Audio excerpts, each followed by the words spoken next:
Dahil nga binabakbak tayo sa comment section na bigyan naman daw ng price update itong latest model na Yamaha NMAX 155, bibigyan ko kayo guys. So yung kanyang cash ay 151,900. Tapos kung gusto niyo ng hulugan, yung down payment niya is 15,000 at yung monthly sa 3 years ay 6,983.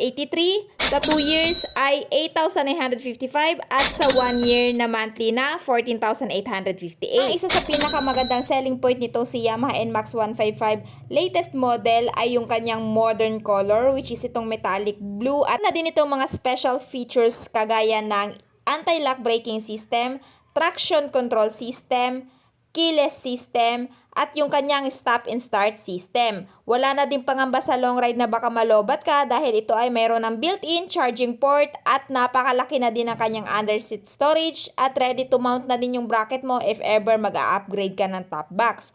Kaya ano pang hinihintay nyo? If interested kayo dito sa